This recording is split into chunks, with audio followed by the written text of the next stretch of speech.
In these uncertain economic times, you've got to do whatever you can to save money. One of our biggest expenses can be our cars, especially when unexpected repair bills hit. Not anymore. If you own a vehicle with less than 130,000 miles, is less than 12 years old, has a warranty about to expire, or even no warranty at all, you could stop paying for car repairs. Roadside assistance, towing, and rental coverage are all included. Don't wait for the next repair. Make one free call right now to see if you qualify. If your vehicle is less than 12 years old, has less than 130,000 miles, even if it's out of warranty, paying for car repairs can become a thing of the past. Call us right now and get your car protected before your next repair bill hits. Get protection and no more repair bills. Call 800-696-1030. Again, 800-696-1030. That's 800-696-1030. 800-696-1030. Joe had huge problems with the IRS. I knew it was coming. I hadn't filed taxes since 1990. All the IRS letters coming in added up to a nightmare. To get up to like $68,000, my heart started beating fast. It's like, there's no way, man. I mean, I ain't going to be able to do this. Then they stopped his paycheck. So that's when I started making phone calls and found U.S. Tax Shield. U.S. Tax Shield went to work immediately. They just took the bull by the horns. What blew my mind is he called the IRS right then and there. So why is U.S. Tax Shield A+ rated with the Better Business Bureau? Joe knows. They saved me a ridiculous amount of money. If you owe more than $10,000 to the IRS or state, choose the company Joe chose, U.S. Tax Shield. It was the best decision I made. U.S. Tax Shield is the way to go. Life is good. Thank you, Lord. Call 800-471-3287. U.S. Tax Shield. Boo-rah. Yes. 800-471-3287. 800-471-3287.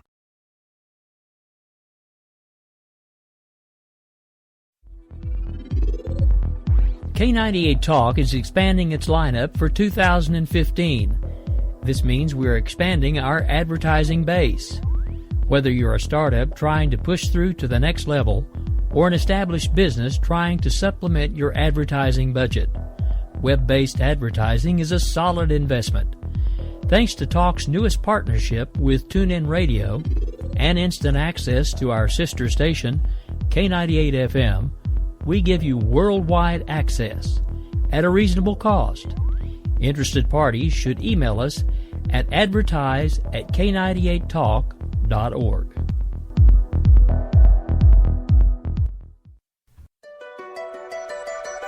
The leader in talk radio on the Internet, right here on K98 Talk and the Spark Radio Network.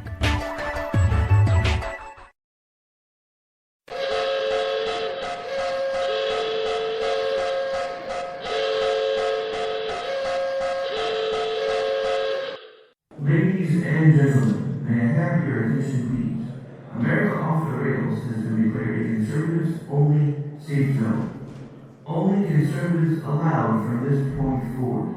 Any liberal, socialist, butthurt, hippie, tree huggers, please exit the facility immediately.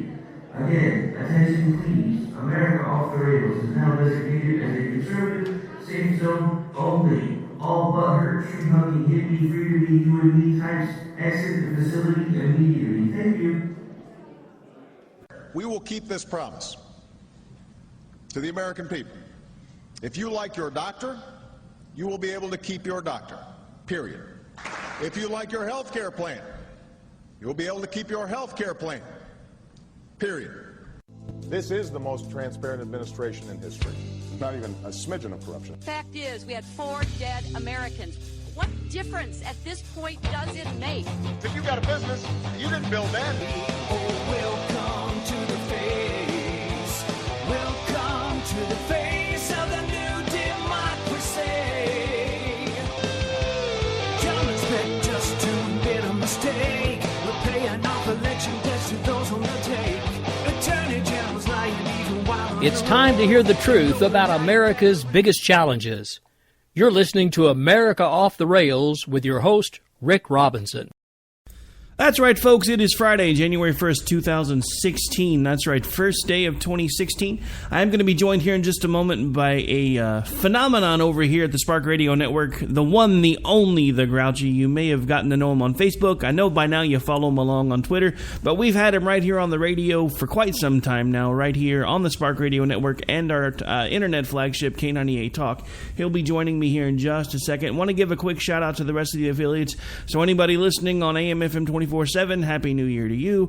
Red State Talk Radio, thanks so much for having us over there. High Point Radio out of New Jersey, WNJC 1360 AM, and the list just goes on and on and on and on, and at some point I'm just going to get something recorded so I can just play it at the opening of the show, because half the time I forget half of them, and I do apologize for that. All right, so since I am only running on about a half a tank of caffeine and still suffering from a migraine, and no, I didn't party on New Year's, I'm just old. Good morning, G. How are you?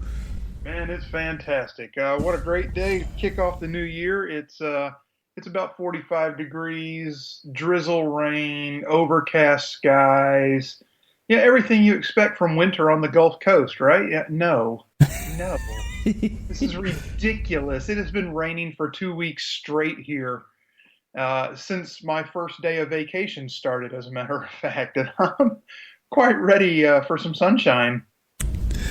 So basically what you're saying is God hates the fact that you're on vacation. Well, that could be. He may want me doing more productive things. I guess we'll find out come Monday when I go back to work. Wow, it's already time for you to go back Monday. You really you've been off for 2 weeks? I have. Dang. It's glorious. Well, it will be till Monday. Yeah, well, I say it's glorious, but as you recall, the downside to having 2 weeks off from work is that, especially with old people like me, you lose track of your days. I think you know what I'm talking about here this past Wednesday. Oh, yeah. For those of you following along at home, G is usually on with us every Wednesday at 8 Eastern, 7 Central in the evening in our primetime spots. Well, so I hadn't heard anything from him on Wednesday, so I figured, about 30 minutes before showtime, I shot you a message that, hey, are we still on for tonight? And you're like, oh, crap, is this Wednesday? Yeah, I really thought it was Tuesday, and I had a whole nother day to finish getting my stuff together for the show, and I apologize. That's a train wreck, but I'm back on course now. It's Friday. I'm ready. So it's time. It's 2016. It's time to ramp up the GNation and get everybody to get grouchy. Well, to be fair, in between broken computers, weather issues, power failures, I really haven't done too much in the way of live radio over the last couple of weeks either. So I do fully understand and feel your pain. That was one reason why I wanted to make sure that we did one today, even though I still feel like somebody hit me with a truck and then backed over just to finish the job. Because I'm trying to get myself back in routine, because 2015's done. We've done everything that we could do to build this into what I think is one of the best up-and-coming platforms out there. And I'm not just saying that because I've been integral in building it. All of you guys have been an integral part of that as well. And we have some of what I consider the best new media hosts around. So I'm looking forward to seeing what 2016 offers to all of us. Now, we had agreed to kind of do an out with 2015, in with 2016 type show. Most of this, for those of you who enjoy Trainwreck Radio, is going to be entirely off the cuff, which is what we like to call Trainwreck Radio around here, because, usually like G and I will prep a show for 2 to 3 hours before we come on the air. For those of you who think this is easy, you should really try it sometime, because for every hour that we're on the air, we're usually doing at least 2 to 3 hours worth of research. And then unless you have a production assistant, which luckily I have children, so I've drafted 2, you're usually doing about another 2 to 3 hours of production work to make any 1 hour of radio work. But we do occasionally like to do these off-the-cuff episodes, and I actually kind of enjoy them. They don't always come out as planned, but they are usually entertaining. So I'm going to let you have the first part of this again. What are some of the biggest things that stood out to you for 2015? Well, 2015, if you recap, go through the major news outlets, the ABCs, the CBSs, the NBCs, Fox News, CNN, all the garbage, lamestream media, you'll find that most of them consider things like the Paris attacks, which legit, very legit, both in January and later in the year, the Charlie Hebdo attack, very legit, big story. Not just an attack on Paris and not just an attack on a magazine, but an attack on an idea of freedom and free speech. Huge story as far as I'm concerned, especially where Americans are concerned. I know the French don't enjoy the same rights that our Constitution promises us, that our Creator gave us, but largely they are a free nation, minus the tax burdens. But to me, the Paris attacks scream top story of 2015, along with there's a certain, I hate giving it to the political side of it, but 2015, if you look through these early presidential hopefuls, what a huge story for both parties, not just the Republicans, literally huge on the Republican side, a massive ticket of hopefuls. But look how things have changed on the Democrat side and the Republican side. The Republican side, we have women, we have Hispanics, we have Caucasians, we have, you name it, we have it. The Democrat ticket has gone from being the all-inclusive ticket to the old white ticket, a complete flip for them as well. And it's just interesting to see how things are panning out, especially towards the end of 2015. You've got people like the establishment darling Jeb Bush feeling the pinch so bad that he's almost spent himself out of money trying to knock down people like Donald Trump. And I'm not going to go into the politics of either man. I just think it's a very interesting commentary on where politics in the U.S. have gone. We'll save the opinions on each's policies for a later date and time, unless you want to get into that yourself, Rick. But I just think it's a really interesting story in general. No, I mean, I think we've talked about both of their policies enough. I will say that I think anyone who is trying to swing for the fences when it comes to Trump and trying to knock him off his pedestal is making a mistake. These people that are going up against Trump should be focusing on the things that he can't focus on. They should be focusing on what their policies would be should they be elected and how they're going to get things done. Because that's the one thing, in my opinion, Donald Trump has not done very well, is articulate all of these great, wonderful, huge ideas that he has and how he's going to make them happen, short of, I'm going to build a wall and Mexico's going to pay for it and I'm going to make America great again. If all of these people would quit trying to go toe-to-toe with Trump and actually speak to the voters, then they would be doing a lot better than they are. That is the one thing that I will say, and this is going to hurt for me to say, because those of you following along at home that have been listening to me for the last, almost 5 years now, I am not a fan of Governor Krispy Kreme Christie, but the one thing that he has done well throughout this entire process, and he's still not getting any traction really, but the one thing that is starting to get a lot of folks' attention is he actually addresses the people, and for the most part when he talks, instead of addressing one of the candidates. And that's the one thing that I think he's honestly done well. And I think if the folks that were involved in these debates were doing more of that, at least on the Republican side of things, then it would probably be an entirely different dynamic. But what we have right now is a guy that basically for the moment has pretty much his own unlimited resources, who's not accountable to anyone, and for the moment hasn't had to sign on to any super PACs or super PAC situations. So therefore he can kind of say what he wants. Little Freudian slip there. Yeah, I'm a little. I'm still hoping that we can manage to pull that off. So I guess maybe that's where that was. But anyway, I guess the biggest non-surprises for me for 2015 from the political side of things is the fact, Lindsey Graham decided he can't be president. It's about time he caught up with the rest of the party. John Kasich decided he was dropping out, to a resounding "who the F are you" from the Republican Party, because nobody knew who he was. Right. I guess one of the biggest things, and I just found out about this today, Ben Carson's campaign seems like it's eating itself, so I don't know how much longer he's going to be around either. Turmoil there. Well, it's just like I heard about, he had this big press meeting where he actually called a few reporters into his house, set them down in his man cave, said something about there was going to be a big shakeup in the campaign because he felt like too many people were using his campaign to try to make money. Then he walked it back like 3 hours later, and then the next day half his campaign staffers quit willingly on their own. So I don't know. My biggest thing with Ben Carson is, he's a really nice guy. He is. And that's the problem. Let's face it. You really cannot be a nice guy and be president. That's what wound up killing Mitt Romney.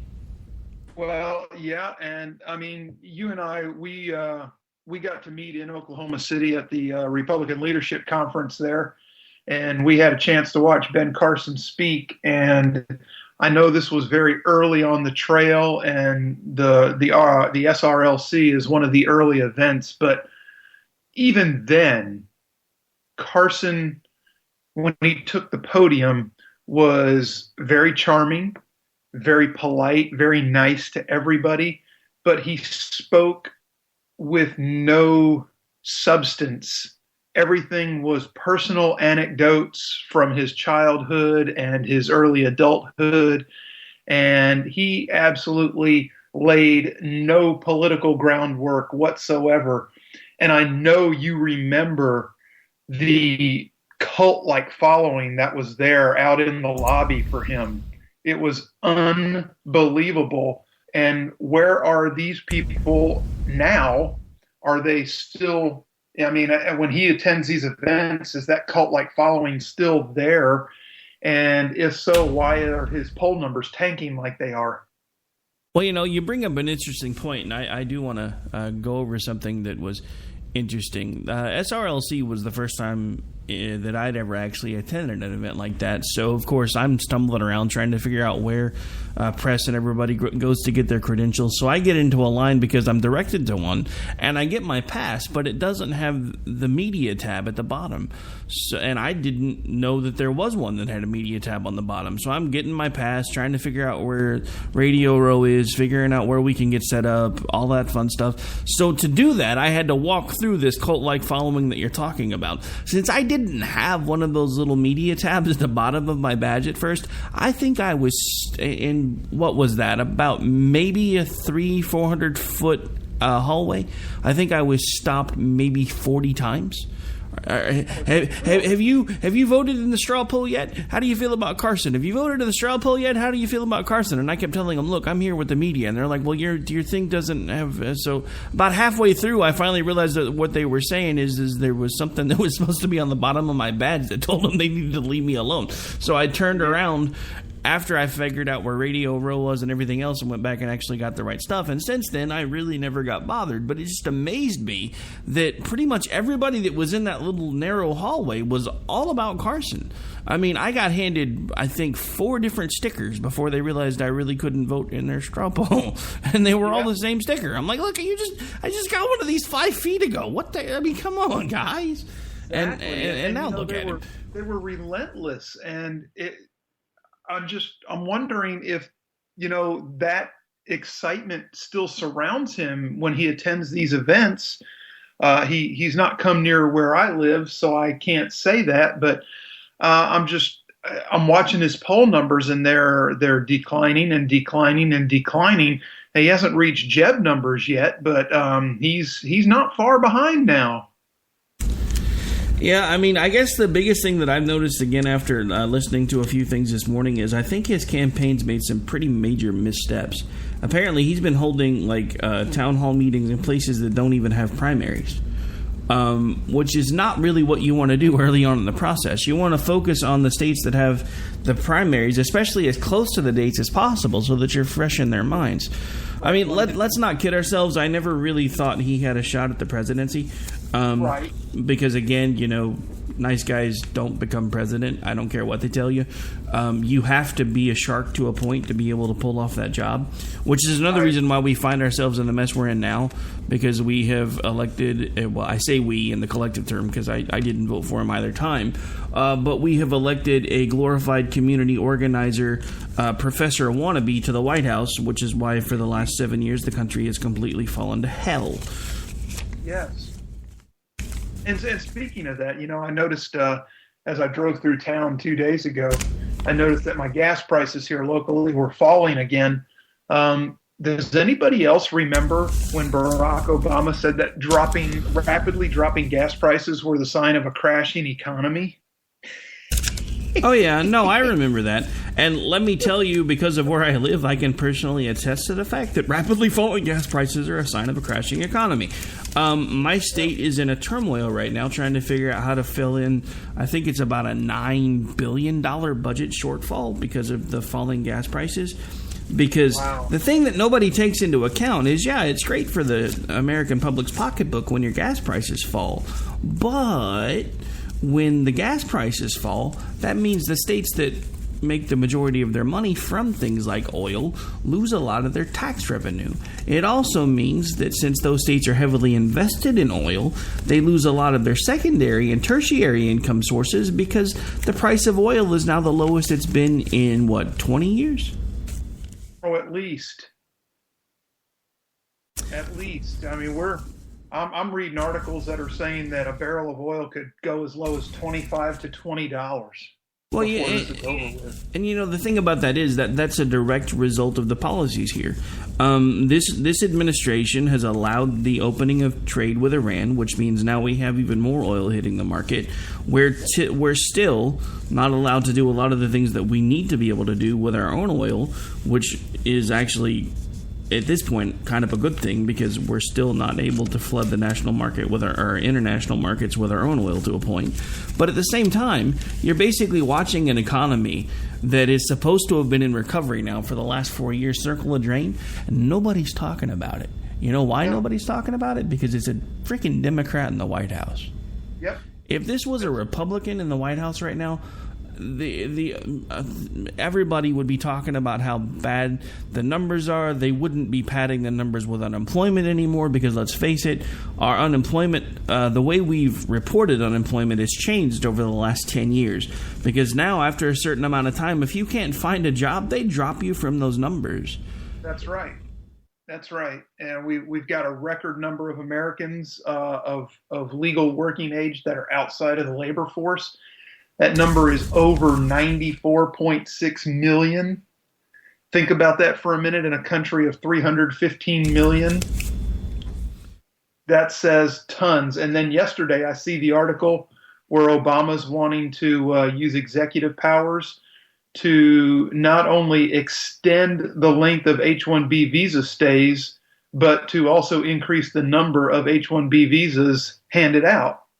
So that will in turn bring more foreigners in to compete with Americans for jobs that don't exist in an economy that's tanking. Makes perfect sense to me, right? Well, let's face it. This is what folks like me and you have been saying all along. I mean, for me on radio a little bit longer than you, but you through Facebook and Twitter have been saying almost exactly the same things that I've been saying now for nearly... Good Lord, have I really been doing that this long? I think I actually started right around when he got elected using social media, and then I think I'm on 5, maybe 6 years now on radio almost. But anyway, so the thing about it is, he told us exactly what he wanted to do, but nobody was paying attention.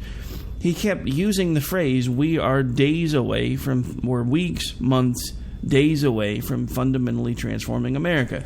The thing that nobody took into account is what exactly he meant by that. Because if you really look at what's happening with the economy, I'm telling you right now, this isn't an accident. It's not an accident. the folks that are trying to orchestrate things, whether you want to call them the government, behind the scenes, whatever your personal tinfoil hat moment of the day is, I will tell you that there are folks that have been involved in government and even behind the scenes now since World War II that have been trying to find a way to make the world's governments more reliant on one another. And for the longest time, their plan was to build up the rest of the world to get them to first world standards. They've eventually figured out they can't do that. So now what they're trying to do is tear down first world to get it more to second or third world standards, and they're succeeding, whether anybody wants to admit it or not. It's not hard to do either. It's really not. Well, no, it's not. I mean, the first thing that they did that was the beginning of the end, as far as I'm concerned, was the creation of the Federal Reserve. The very next thing they did that was a very, very bad idea was this intercontinental dependence we have with each country's economies now, because they're so intertwined behind the scenes that there's this. That's the reason. If you really go back and look at history, that's the reason why we haven't actually won a war since World War II, because we can't anymore. Because of the fact that all of the world's economies, whether anybody wants to admit it or not, are completely interdependent and connected with one another. So if you completely obliterate a country, much like what happened in World War I and World War II, the rest of the world is going to collapse with them. It was somebody's idea of creating an economic version of mutually assured destruction, much like we had with the Cold War nuclear crisis. And it works, but at the same time, the problem that we have, and the thing that's killing us now, to kind of jump ship for a second, but the thing that's killing us now is up until now that's worked, because every other country in the world has understood if we push too far, if we go too far, ultimately it's going to hurt us. We now have, which has become more prevalent now, going back to your Paris attacks, which was your big story for 2015, also mine, I think pretty closely dovetailed with the recent attack in California. But the thing about it is, we now have a group that is technically not a country, that wants to be a country, but they're not one, that really doesn't care if the rest of the world crumbles while they help make it, and also watch it burn, which is ISIL. So they don't. Yep. So the thing about it is, at this point, that interconnected spider web of, if one government collapses, the rest of them pretty much go with it. Which, if you don't think that's true, look what happened in Greece and what almost happened with the EU because of Greece. They still haven't recovered from that mess, and they're not going to, because they're too heavily interdependent on each other. But now we have this group in the Middle East that doesn't give a damn if the rest of the world falls apart, because they want it to. So they're just going to keep finding ways to keep pushing and pushing and pushing until it happens. And because of all of these things that have been being built up behind the scenes and put together for the last 100 years or so, there's really not too much that we're going to be able to do about it. Well, yeah. Not to put a total downer on the radio show, but I'm just saying. Well, I mean, that's okay, because that's, we're here to talk about this stuff along with some other stuff. But, you mentioned Greece, and not too far away from Greece, you've got Portugal, Italy, Spain. All these Med countries, they call them the PIGS, PIIGS? Yeah. I can't remember what the other I is. Portugal, Italy. Anyway, and, they're all struggling, and Spain has a movement going on for the Catalan district to break free from the country of Spain and form their own country. And the problem with that is that's probably where 80% of Spain's income comes from. And a lot of that is through people that back terrorism. You've got a lot of Muslims that have settled in the Catalan district of Spain and brought their millions upon millions, if not billions, of oil money with them. And that's what's driving this big movement. And if you think for a minute that they're not going to succeed in breaking the Catalan region of Spain off into its own country, you're sadly mistaken, because the money will rule. And then watch what happens to that region. It will quickly become an Islamic nation. No, it wouldn't surprise me at all. I don't know. I mean, the more that I look at everything that's going on, the more that I just think the American people just have stopped paying attention altogether. Either that or one. I'm sorry, you kind of broke up. What was that last bit? I said they're either not paying attention or they quit caring. One. And that's the other scary thing about it. And I'm not going to mention anybody by name, but we do have a host here who used to do a political show, who's not currently doing one any longer, who actually informed me during 2015 that he was so disenfranchised with the political system in this country that he actually, not only in the beginning of 2015 did he change his party affiliation from Republican to Independent, he then later in 2015 actually burnt his voter registration card as a form of protest. Well, that's all fine and good, but if you're so disenfranchised that you're not going to vote and not going to be part of the process, then you really can't be complaining. So, take it with a grain of salt. Either participate and have some skin in the game and care, not to try to break anybody down, but give a damn, or back away from it and don't say anything to anybody about anything.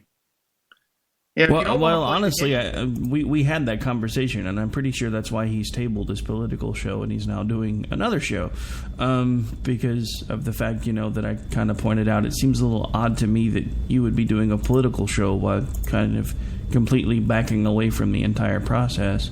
And shortly thereafter, he made some changes, and then eventually the show stopped, and now he's doing another one with also another former co-host of mine who really seems to have lost a flavor for politics. So now they do basically a nerds-only podcast about anything but politics. Well, and that's okay. I mean, if that's what they want to do, that's fine. But you can't be that person and then also be spouting about what's wrong with politics. Yeah, I mean, that argument has never made any sense to me, and that's actually one of the biggest things that, I mean, I don't know about you, but I'm pretty sure everybody's father has basically said the same general statement, because I know mine always told me when I was a kid, when he was grumbling about stuff, he's like, well, the thing to always keep in mind is you really can only bitch about it if you're actually involved, so... yeah, and granted, my lessons were limited. My father's been passed for 20 years now, but, things that he did manage to teach me before he left, they just parlayed into that. So, I mean, it just seems logical to me. All right, well, at this point, we actually are a little bit past the bottom of the hour. We're going to have to take a really quick break, and then we'll come back and finish out the show. Wow. Been a while since I've been live. This goes by quick.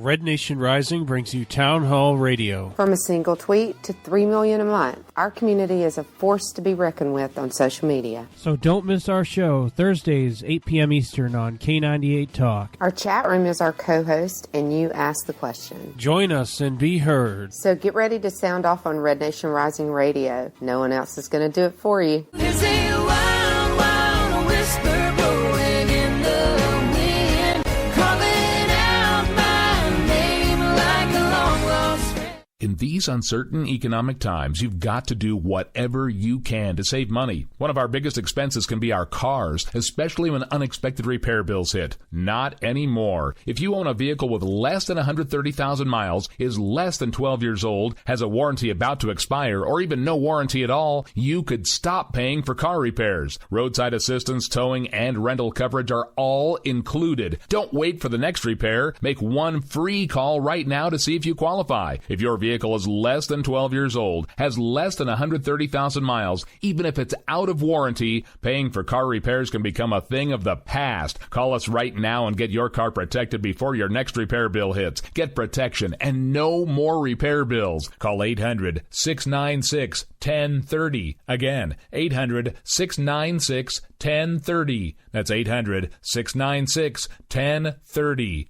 800-696-1030. K98Talk.com, a leader in Internet radio. So grab your seatbelts and take the ride of your life on K98Talk.com. We will never fully understand what we've asked of our military service members, of their families or their children, asking them to deploy, patrol, stay on watch, on point, asking them to put themselves in harm's way, to endure it all.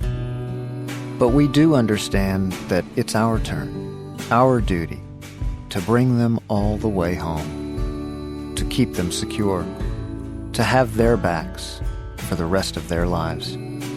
Wounded Warrior Project long-term support programs do whatever it takes to help our most severely ill or injured veterans live independently, at no cost, for life, so that they might stand at ease. Find out how you can help at findwwp.org.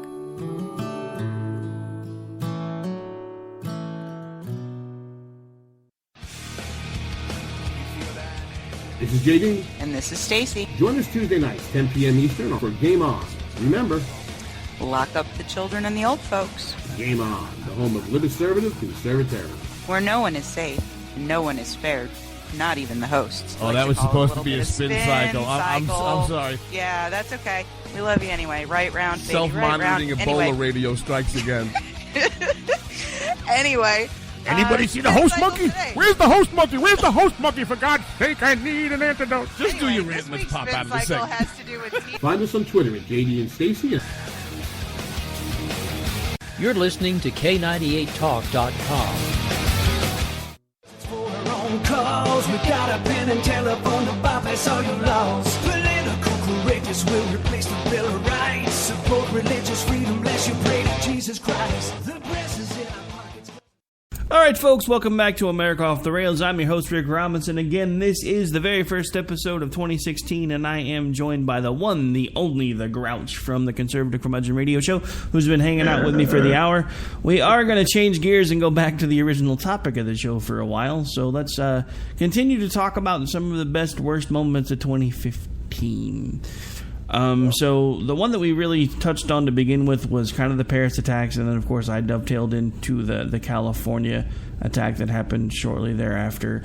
I think those have got to be the two both biggest stories and worst moments as a whole, because to me, of my mindset, that was when to me I finally realized that at this point we are losing control and losing the war on terror. And it's not just happening in our own country, but at this point globally, where it seems like we're just kind of ceding way too much ground when it comes to that fight. Yeah, we are. Terrorism worries have stricken across the country. It shows in the polls that, these major groups, Rasmussen and Quinnipiac do. It shows terrorism up at the top of the list, even above the economy.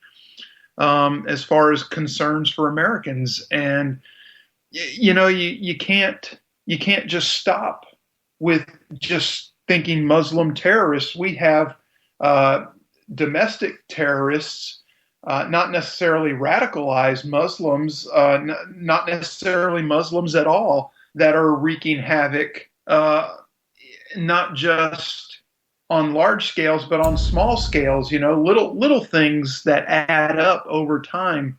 You get the Tamir Rice, you get the Freddie Gray, you get this, you get that, and boom, you got Black Lives Matter chanting that they want to kill cops in the streets. And, that's a big problem. And whether you want to admit it or not, that's terrorism. And you combine that with these radicalized lone wolf types like San Bernardino and wherever else, and then combine that with the migrants that Obama's wanting to bring into the country and is bringing into the country, and what's happening in Europe. Man, I see big problems ahead for 2016.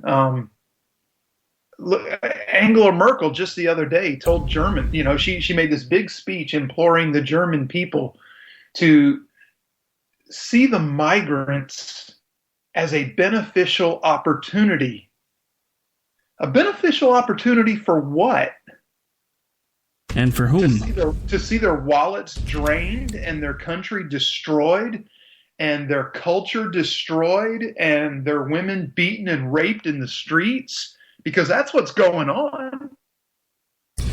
Let's drill down on a couple of the things that you just brought up, because I guess one of the other biggest things that I noticed for 2015 that not only was a big story but also kind of an alarm bell situation for me was all of these liberals, and especially liberals of color, that were now screaming for things like safe spaces. Segregation, you mean?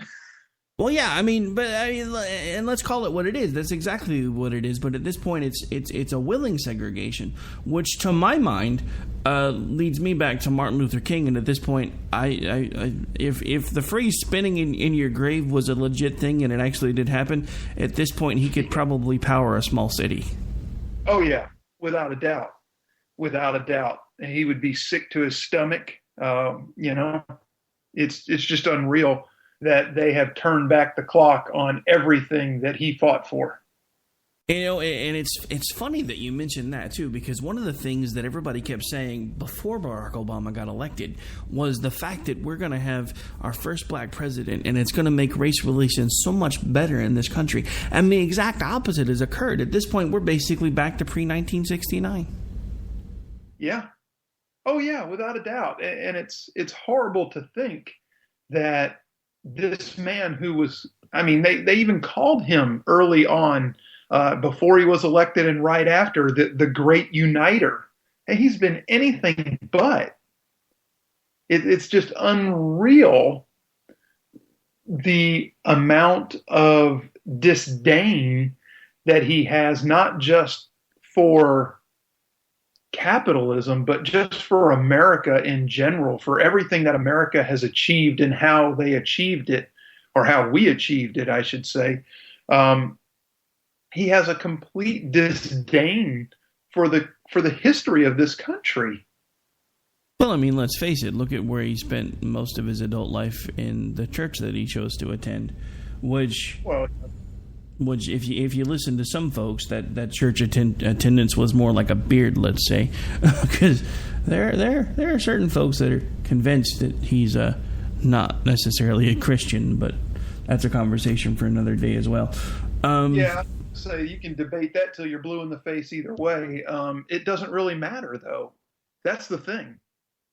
It's insignificant to the point of he hates everything that made America exceptional. Well, look at the influences in his life. Look at the people that he's hung around. It's no wonder that he hates everything to do with America and thinks capitalism is evil. Let's face it, there are plenty of things that are broken in this country, and we truly don't have a capitalist form anymore. It's more of a crony capitalist type thing. So, there are things that definitely need to be fixed.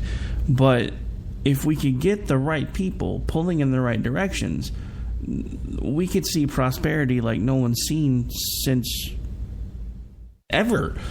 Because everything's in place to make it happen, but nobody wants it to happen, because here's the thing with his side of the argument. And the sad thing about his side of the argument is more and more it's becoming our side of the argument, which is the more people that are dependent on the government, the more control the government's going to have. So they truly don't want to see any type of prosperity unless it's brought about by government programs.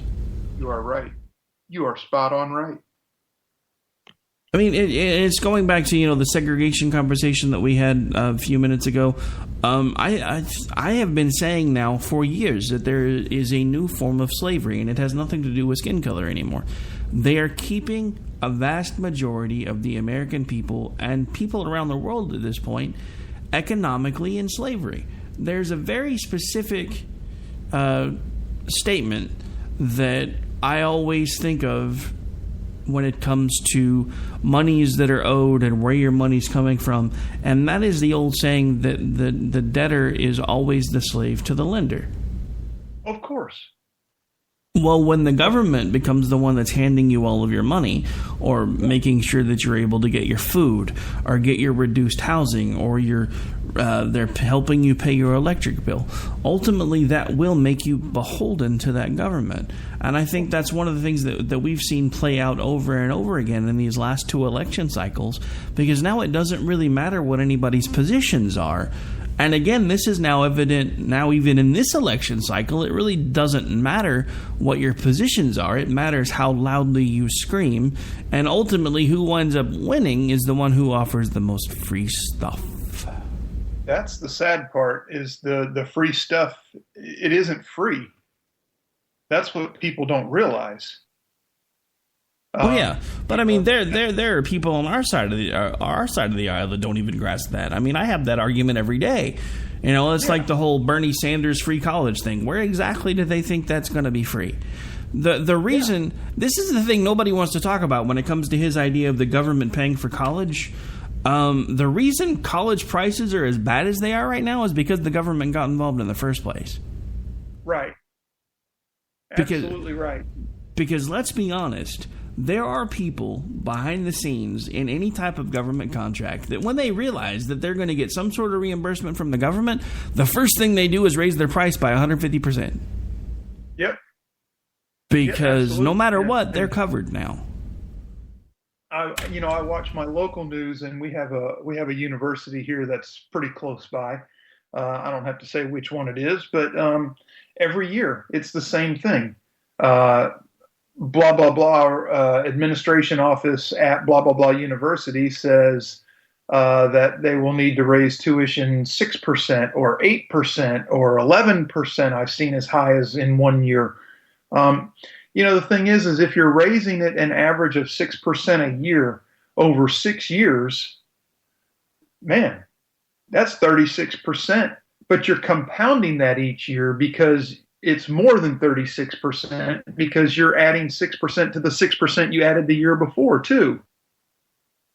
Yeah, so just to give them for the folks listening, let's give them an easier example to follow along with at home. So let's say you're sending your child to college. Their tuition, let's say, is $14,000 a year.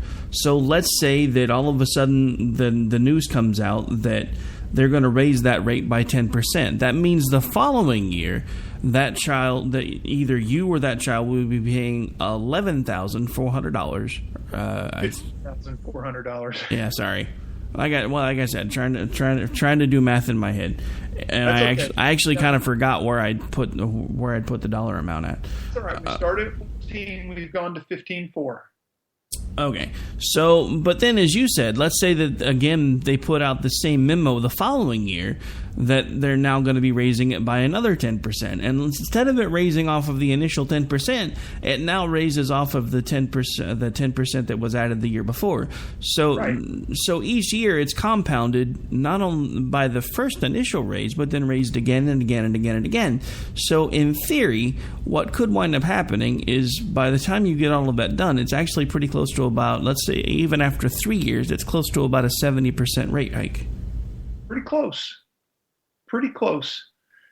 And it's ridiculous. What's the money going to? Administrators.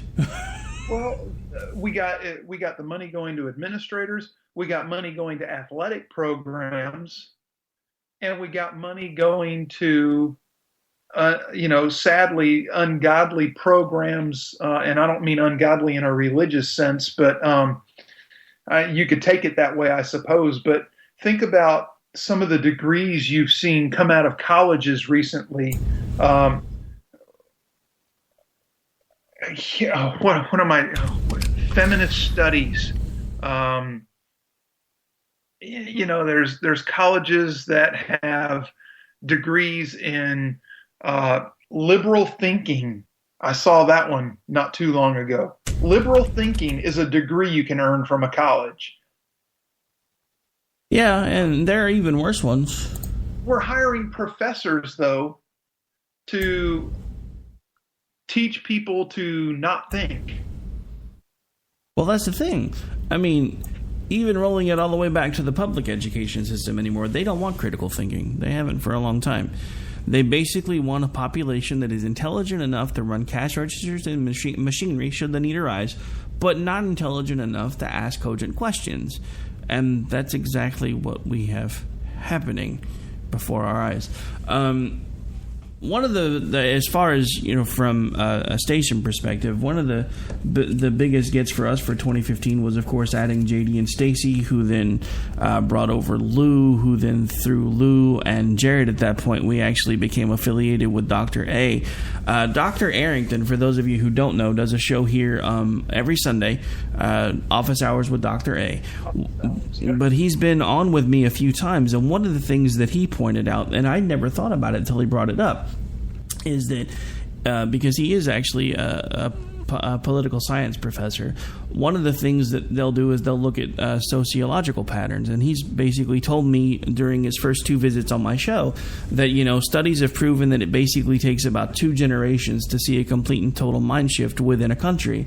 And we are now to the point where, thanks to national groups like the National Education Association and the other folks that have been quietly pulling strings in our education system now for nearly 2 generations, we are seeing the fruits of that exactly happening. We now have basically a large population segment where anybody below the age of about 25 thinks that some form of socialism is the way this country needs to go, which is another reason why Bernie Sanders, or as I like to call him, Jim Ignatowski, is suddenly all over the polls everywhere. Bernie. But so real. It is. You know, the thing is that if we keep on this path of socialism, though, you know, there's a group of people in this country that pay for that. They're known as the workers. And if you keep taking from them, they're going to lose their initiative and incentive to work and earn. And eventually they're going to say, why should I bother? They'll just keep giving me, they'll keep giving my stuff away. Why don't I just quit working and let them give me stuff instead? Yeah, for those of you who like to read and follow along with history, one of our very first colonies here in this country was a socialist colony. They starved to death. Yeah, absolutely. And it all started out well, good and great because, you know, it was, you know, everybody working together, everybody doing their part. And then it got to the point where the ones that were working their asses off looked around and realized that there was half the people that were just sitting around doing nothing. So eventually everybody started sitting around doing nothing, and then they froze to death one winter and went hungry because they didn't do anything because everybody got pissed off. But, you know, the thing about that is, you know, and I've heard the same analogy where I don't know if it's a true story or not, but apparently there was a college professor one year that decided to hold an experiment and basically started averaging everybody's grades together and gave the class the grade that everybody earned by averaging them all together. Eventually everybody in the class got an F because everybody got pissed off and stopped trying. Right. Yeah, I've seen that story. I don't know whether it's true or not as well, but yeah, interesting story. Well, look, we're actually winding down. We need to touch a couple other things real quick. Yep, I was about to change gears, so why don't you go ahead and take it? You know, we need to address real quick some other big stories from 2015 that are going to roll forward. Are definitely climate change, otherwise known as the weather. It's unreal how much money is being spent trying to combat the weather.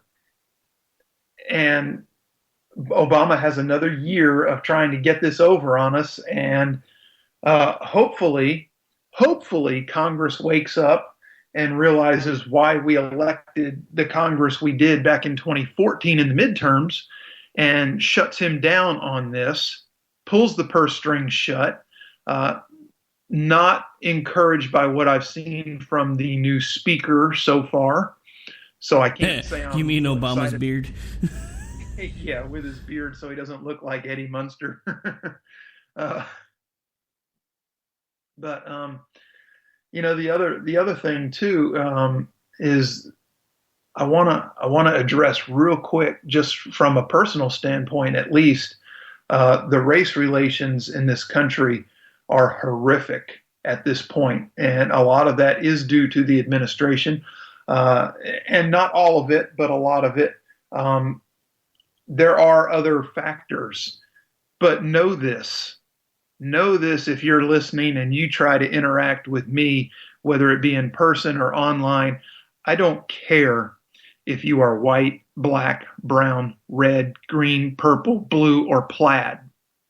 You will be judged based on your ideas, your thoughts, your words, your actions.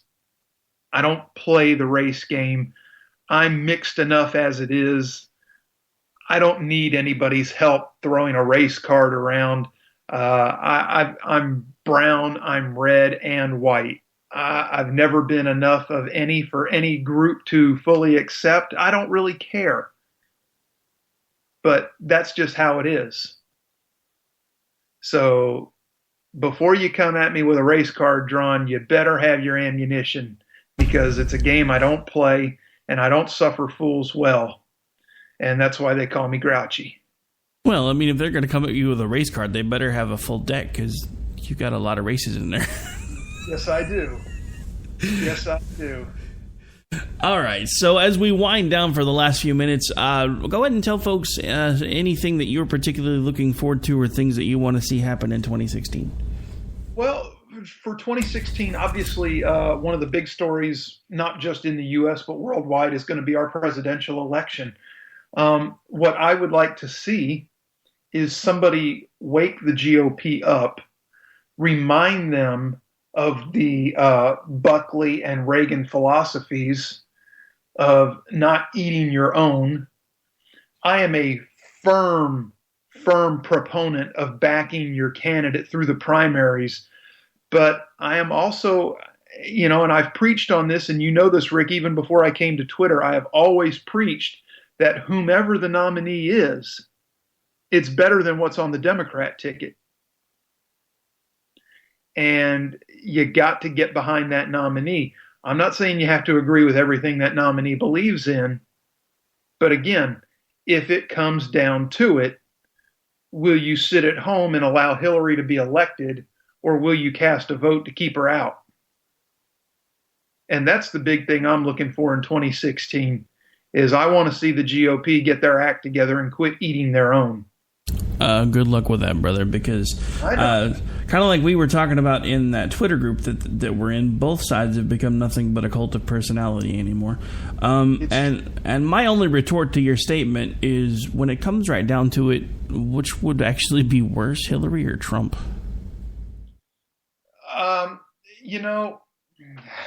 We could go a full hour just on that discussion.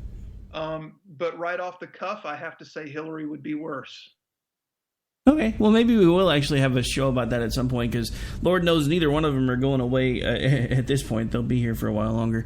So we can always circle the wagons back around to that one later. Now, I am going to take things in a slightly different direction for the things that I hope and want to see for 2016. 2015 has been an outstanding year here for both the Spark Radio Network and some of the shows hosted there. A lot of us have made our way onto terrestrial radio. We are working on getting a few others. My co-host specifically for the day right now on there as well. Hopefully some point in 2016 we can make that happen. And what I do hope to see happen is that we can continue to build momentum and use this platform not only to make ourselves more financially stable, because everybody knows that's the reason why you start crazy ideas and start your own businesses, but to actually make a difference. And in some ways we're already doing that. So I just hope that continues, because there have been so many things that have happened for me behind the scenes this year that I really haven't talked about, that have basically just been, in my personal estimation, complete and total miracles. And I do hope that continues for us for 2016. But the one thing that I do want to say is I do want to thank you specifically, because I had been twisting your arm for months to even get you involved in this, and I know that you were hesitant at first, but I have to say, having you come over here and be a part of the team here has been one of the highlights of not only 2015, but I think you actually started a little bit before then. Wow, did I really? Has it been that long already? Well, I think we actually started you with a couple of pre-roll episodes back in December of last year. So I think your official launch date was in January. But we had you on a few times before then. So you were actually one of the first ones to come over, and then everybody else just kind of started following suit. So you were the first domino to fall, so to speak. So thank you for that. A leader and didn't know it. Man, that's usually how it works. Yeah, I didn't lead anything. Trust me. It's been a pleasure, Rick, and I thank you for not giving up on me. This has been a lot more fun than I thought it would be. Also, a lot more work than I thought it would be, but making a go of it, and I have enjoyed it. All right, well, that's going to do it for this particular episode of America Off the Rails. I will be back with you live tomorrow morning on the first episode of Finding Common Ground for the year, and then I'll be back to my normal non-holiday, please let the world don't go too much crazier in January schedule. So January 4th, I'll be back live 5 nights a week. For those of you that have been looking for me and have missed me, my schedule has changed slightly. In case you're just now catching up, the show typically will air live every Monday through Friday at 10 p.m. Central, 11 Eastern. We are actually probably, because we've still got that 6 o'clock space nobody's using, I think I'm actually probably going to start running the show from the day before in that spot, just for the folks that only know to look for me at 6. But that is going to do it for this particular episode. I'll be back with you tomorrow, and just remember, folks, it's a brand new year, brand new start. Even if you don't make a resolution, just do something to get involved. Get off the couch, put down the remote, find a cause that you agree with, even if it's something that I'm diametrically opposed to, and find a way to make a difference, because until we all get involved and engaged, nothing's ever going to change.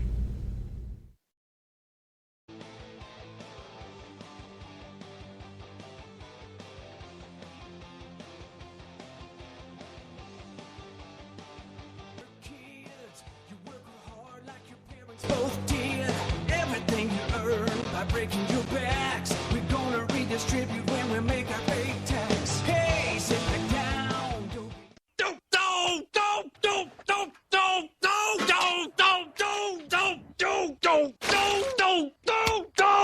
Screw you guys. I'm going home. Later. Game over, man. It's game over.